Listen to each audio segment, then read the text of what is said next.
स्वागत करते हैं आपका in this report and analysis में। बात करेंगे कि पिछले महीने इंडिया ने यूनाइटेड नेशंस को एक बड़ा झटका दिया। यूनाइटेड नेशंस को दी जाने वाली फंडिंग में बहुत बड़ी कटौती हुई जो 50% से भी अधिक थी। यूनाइटेड नेशंस में लंबे समय से सुधार या रिफॉर्म नहीं हो रहे थे और अब ये मुद्दा फिर से सामने आया है।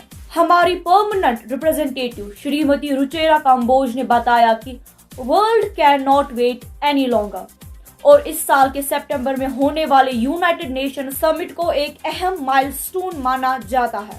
रिफॉर्म्स लाने की जरूरत है क्योंकि अगर रिफॉर्म्स नहीं हुए तो यूनाइटेड नेशंस का महत्व कम हो जाएगा। इस संदर्भ में इंडिया ने G4 मॉडल ऑफ रिफॉर्म को प्रेजेंट किया है जिसमें वो बताता है कि कैसे और कहां सुधार की जरूरत है। इसमें सबसे जरूरी बदलाव का सुझाव है कि 5 से बढ़कर 11 परमानेंट मेंबर्स होने चाहिए। इसके अलावा कई दूसरे मुद्दे भी उठाए गए हैं। इंडिया ने प्रेजेंट किया the details on behaviour of G4 Nations for the UN security council reform जो वीटो की फ्लेक्सिबिलिटी पर भी बात करता है। इंटर गवर्नमेंटल नेगोशिएशंस चल रहे थे सिक्योरिटी काउंसिल रिफॉर्म के बारे में जिसमें इंडिया से इनपुट्स मांगे गए थे। इस बार इंडिया ने अपने एजेंडा और G4 नेशंस के प्रॉपर मॉडल ऑफ रिफॉर्म पेश किया। इसमें 2 बड़ी बातें कही गई। पहला, न्यू परमानेंट मेंबर्स को डेमोक्रेटिक तरीके से चुना जाना चाहिए और दूसरा, वीटो की फ्लेक्सिबिलिटी को ध्यान में रखना चाहिए। हम लोग ब्राजील, जर्मनी, जापान और इंडिया के बिहेवियर पर इस मॉडल को यहाँ प्रेजेंट कर रहे हैं।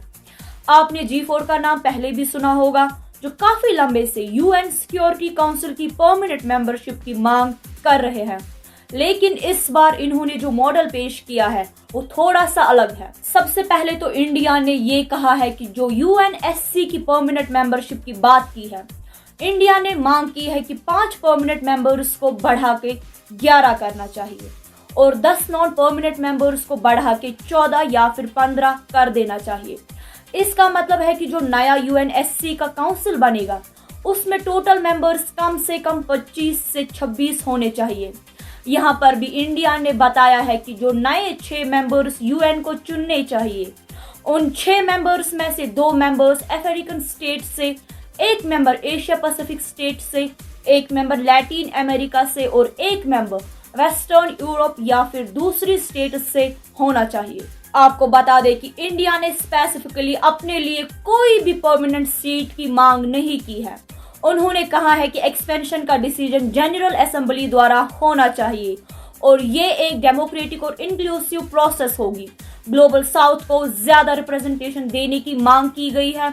एशिया, लैटिन अमेरिका और सभी को अधिक रिप्रेजेंटेशन देने की जरूरत है। नए मेंबर्स के लिए भी वीटो की शक्ति को फ्लेक्सिबल बनाए रखने की मांग करना भी जरूरी है और ये भी दिखाता है कि इंडिया फेयरनेस, इक्वालिटी और सोशल जस्टिस को सीरियसली लेता है हर किसी के लिए। इस तरह से इंडिया ग्रुप और हायर लेवल लीडरशिप में अपना योगदान दे रहा है। ये एनकरेजिंग है कि फ्रांस, USA और दूसरे देशों ने इस आइडिया को सपोर्ट किया है। वर्ल्ड कम्युनिटी में जस्टिस और सोशल इक्वालिटी को प्रमोट करने की दिशा में कदम उठाया गया है। यूनाइटेड नेशंस के 80th एनिवर्सरी समिट में इस आइडिया के साथ अगला कदम काफी इंपॉर्टेंट प्लेटफॉर्म हो सकता है। ये आइडिया न सिर्फ यूनाइटेड नेशंस को ज्यादा डेमोक्रेटिक और कॉम्पिटिटिव बनाएगा बल्कि उसकी पॉपुलैरिटी और इन्फ्लुएंस को भी बढ़ाएगा। इस समिट में UN के मेंबर देशों को एक साथ जोड़ने का जरूरी माध्यम हो सकता है। ये संयुक्त रूप से नई दिशा में ग्रोथ कर सकता है।